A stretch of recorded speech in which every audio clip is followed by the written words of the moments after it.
I bet with Interbet only. They're a fantastic site. I've never had any issues with them. They are very professional. There's never a problem. You deposit money, 2 seconds later it's in your account. You withdraw, which I do very occasionally, and I believe it's also 2 seconds it's in your account.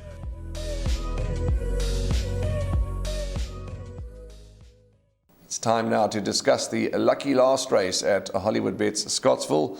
It's a merit-rated 74 handicap for fillies and mares over 1,200 metres, and the scratchings and jockey changes at the time of recording are none. So do check everything, as we say, before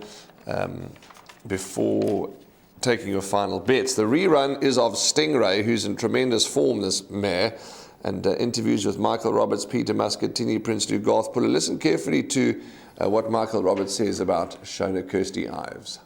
Forward Stingray, Epic View Fairy Trip at the final 250, and Sovereign Grant to the Blue Caps, gone a length and a half clear. Stingray is now trying to build into the lead as Sovereign Grant is having a look at the track and drifting all over the show, and that allows Stingray to get closer. And the last 100 metres, Sovereign Grant's just digging in. Oh, it's very close. Stingray dived on the wire.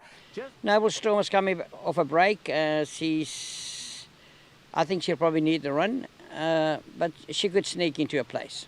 Shona Kirsty Ives, I think she's a big runner. She just got nailed last time, sort of in the shadow of the post virtually.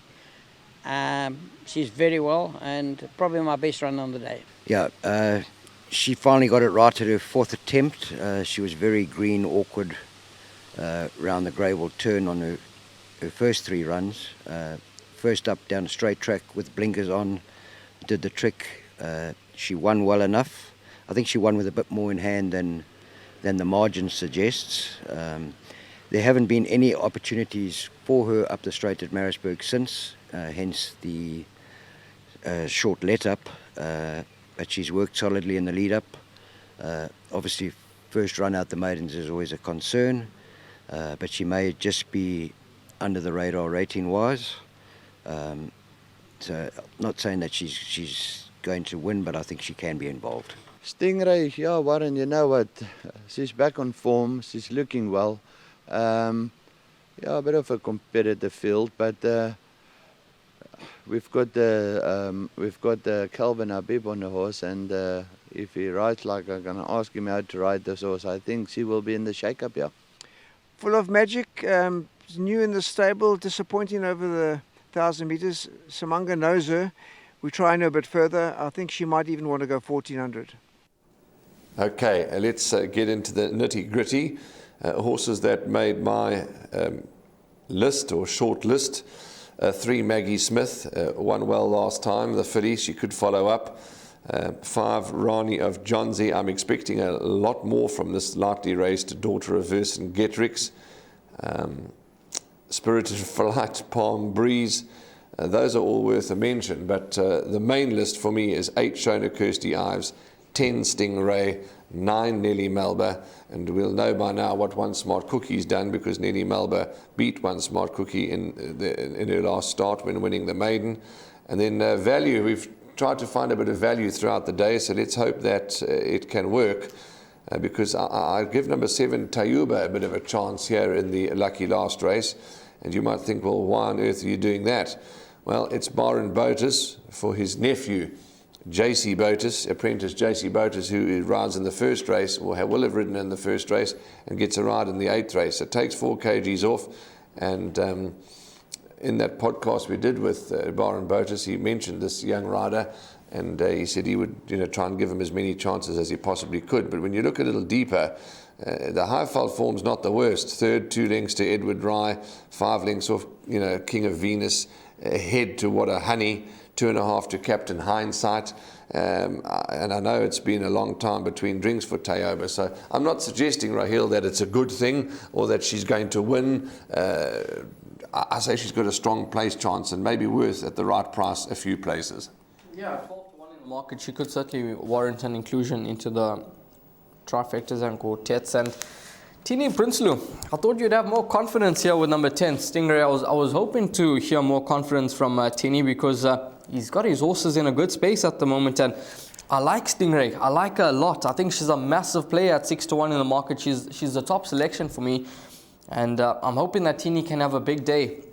He's a trainer that does well with limited number of horses, and he's, as I mentioned, he's got his horses in a fine space. They're ticking over nicely, and this 5-year-old daughter of Red Ray, well, she's won 2 from her last 3 starts, and her penultimate start was actually not that bad when you have a look at it, because she was finishing off a race quite nicely, and last time out she beat Sovereign Grant, who cost herself, and she rightly so came out next time out and won, and she won well. She won very, very well, the Sovereign Grant, beating a far stronger field than what Stingray does meet here. So I think that with 60 kgs on the back, she's only gone up 4 points for her last start. She's a 6-time winner. She's a 2-time winner over Track and Trip. I think this is the right race for this runner, and I think that she can notch up another victory. Stingray, she's won over Track and Trip 3 starts back, beating a similar type of field. In fact, that was actually a bigger field, a field of 16 runners when beating Tara Star, and I think that Stingray could go close here.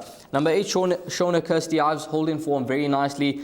Rachel Venica riding at 52.5. That's something that we haven't seen, I think, in forever, but it's good that Rachel has been able to get her weight down quite well here, and 52.5 for Shona Kirsty Ives. I think this filly could be a player. Nelly Malba, a filly that's open to improvement.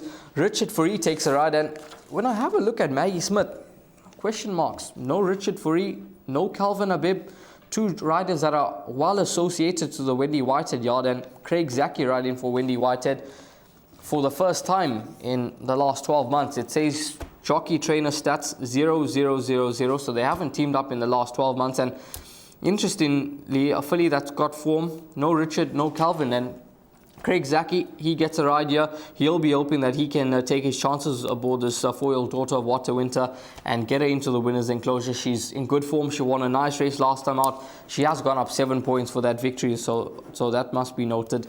7 points for beating Shona Kirsty Ives, who's gone up 2 points for running second. So let's see how race number 8 all unfolds. I think that it is a race where you can make a case for a few runners, but I like the chances of number 10, Stingray here. Okay, so that's the lucky last, the 8th race, and you've heard what we like, and we'll be structuring it to a very good quartet, hopefully, for the 8th race, because it's that kind of race. But that's a wrap of the 8 races that are taking place at Hollywoodbets Scottsville. Happy punting, and we will see you, as always, in the number 1 box. My name's Danny Diliberto, founder of Ladles of Love. It was founded back in 2014. Communities we work with are all over the peninsula, and we're working with 138 beneficiaries now. We've grown exponentially. We've been able to do that because of all the kindness that we have experienced from individuals and corporates such as Interbet, who just want to be part of the change.